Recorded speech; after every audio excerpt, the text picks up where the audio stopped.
Love you too. We have some breaking news this evening. A local man has been placed under arrest for child abuse. 6-year-old hero dies trying to save 12-year-old sister. Right now in Tampa, a couple behind bars tonight accused of starving a pair of teenagers so badly they're in the hospital.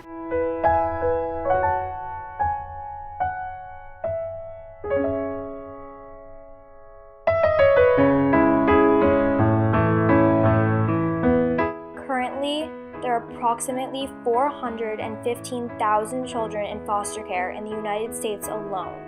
This system has been in effect since 1853, when Charles Loring Brace created foster care, laying the groundwork for our current system.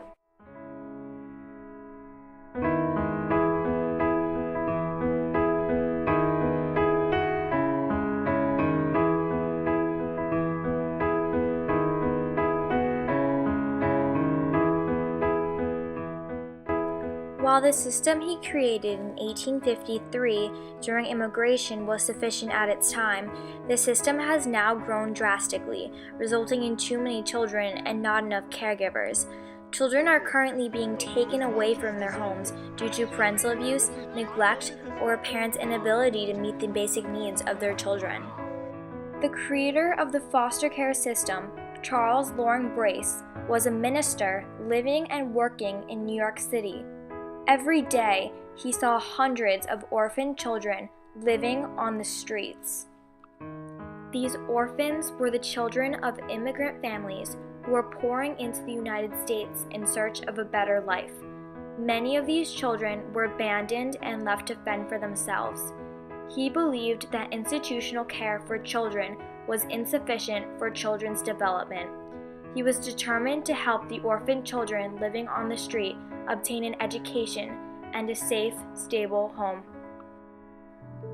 Brace came up with a solution to address the growing problem. The solution was the orphan trains, which provided homes for over 200,000 children between 1854 and 1930.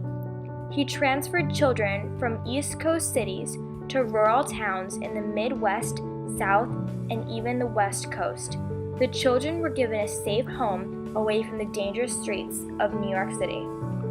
Brace then became the director of the Children's Aid Society in New York City. His contributions transformed the face of social services and social reforms in New York City and across the nation. His work made it possible for millions of children to have caregivers and a home. The foster care system developed by Brace has come a long way since it first started. In 1909, the first White House Conference on the Care of Dependent Children took place. The conference announced that poverty should not be enough of a reason to remove a child from their home, and if the child did need to be, they would be taken to an alternative home. The conference also discussed what the standards were for children going into foster care and what were the reasons as to why they would need to be removed from a home. This ensured that children would only be removed from their homes when necessary, and when they were put in a sufficient home. Then, in 1924, the first major outcome study by Abraham Maslow, called How Foster Children Turn Out, was published. Only until this study came out, people realized the psychological impacts unstable and unloving homes had on children. When you're talking about the psychological development of the child or the developmental needs of the child, if you take a look at one of the theorists, Abraham Maslow, his theory, if you take a look at a triangle and the base of that triangle, the first thing that children need is that physical sense of safety, fulfilling your safety needs. Then you can move on to that level of belongingness and love and access some of those things, but you need that physical safety. In 1969, the Office of Child Development by President Nixon was established to coordinate and administer Head Start and U.S. Children's Bureau functions. Nixon said, "In my message to the Congress of February 19th on the Economic Opportunity Act, I called for a national commitment to providing all American children an opportunity for healthful and stimulating development during the first 5 years of life." And let us look down into the faces of our children. Is there anything in the world that should stand in their way? That's what matters. He's an American child. That child in that great city is more important than any politician's promise. He dreams the dreams of a child. And yet when he awakens to a living nightmare of poverty, neglect, and despair. This speech gave the public an idea of how vital mental stimulation is for children's development, which was a big moment in history. In 1980, about 500,000 children were in foster care, but because of a series of successful reforms, starting with that year's Adoption Assistance and Child Welfare Act, the number of children in foster care dramatically decreased. These reforms offered significant funding to states that devoted resources to family prevention, reunification, and the prevention of abuse, neglect, and child removal. But in the early 1990s, there was an economic recession, resulting in an increase of cocaine users, causing the numbers to go back up.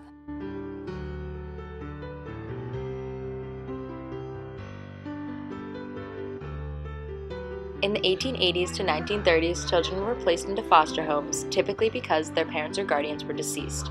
They were not taken out of homes for abuse, as it was socially accepted and legal. The abuse actually occurred in the foster homes. In New York City, in 1807, an 8-year-old orphan named Mary Ellen Wilson received daily whippings and beatings at her foster home. There was no organization to protect abused children, so the attorneys for the American Society for the Prevention of Cruelty to Animals took on her case. Her attorneys argued that laws protecting animals from abuse shouldn't be greater than laws protecting children. Mary Ellen Wilson's case went to a court, and the foster mom was convicted of assault and battery and given a 1-year sentence. Obviously, something more needed to be done to protect children, especially children in foster homes.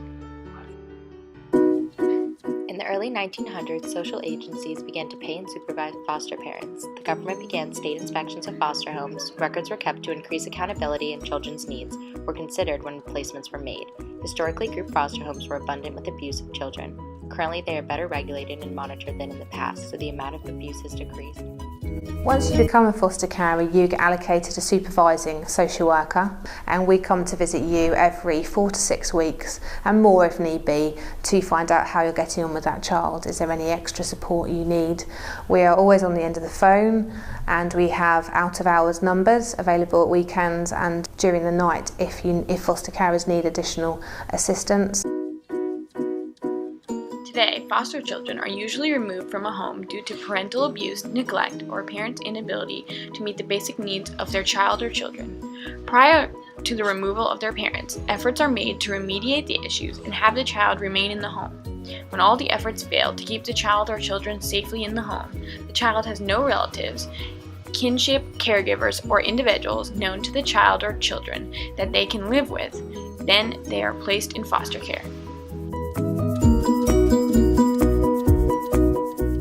Today, there are many different types of foster care homes that children can be placed in. This ensures a child will be placed in the home that best suits them and their needs.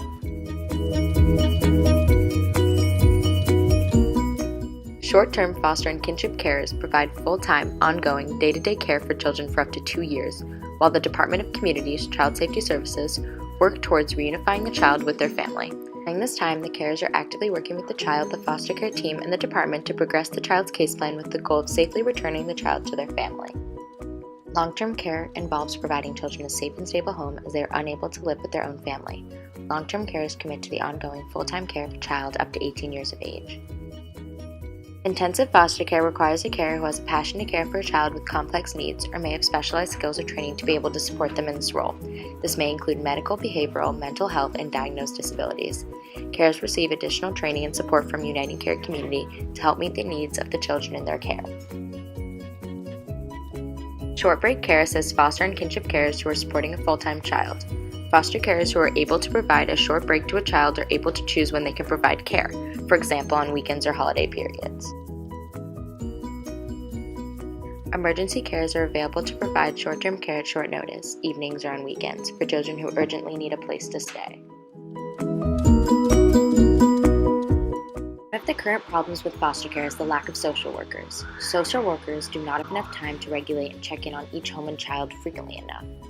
Less regulation can lead to abuse and neglect by foster parents, which are the reasons why children were removed from their homes in the first place.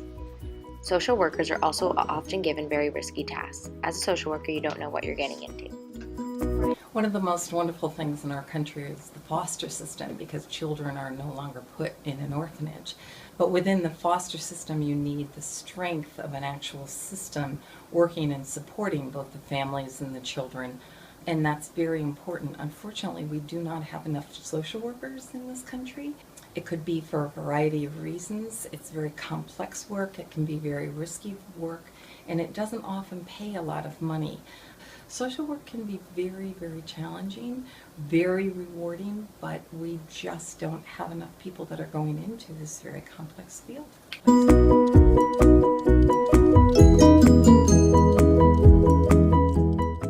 There are also just not enough people involved. The foster care system as a whole is challenged with not enough foster families. In an ideal world, there would be several available foster families for each child, so the best appropriate match for a placement could be made. The reality is that foster home placements are limited. A second issue is that the clinical needs of the children and youth are increasing. More significant trauma, mental health, exposure to substance abuse, and domestic violence, identified as being a sexually exploited, trafficked victim. Families are not always equipped with the resources to maintain such a high level of clinical supervision.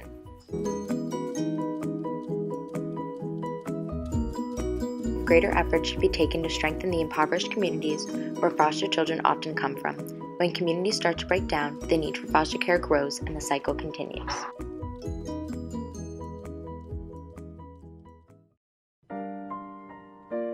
In 1 year, 3.3 million reports of violence against children occurred. That resulted in 251,764 children placed in the foster care system. Out of that number, 23,439 will age out of foster care. 1 in 5 will become homeless after age 18.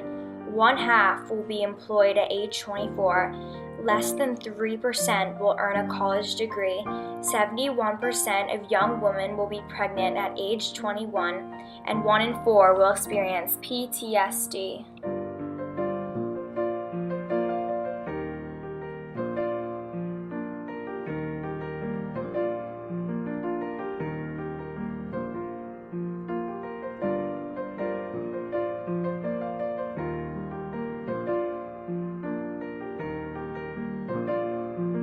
Thank you. Thank you. Thank you. Thank you. Thank you. I want to thank you. Thank you. Thank you. Thank you. Thank you. Thank you.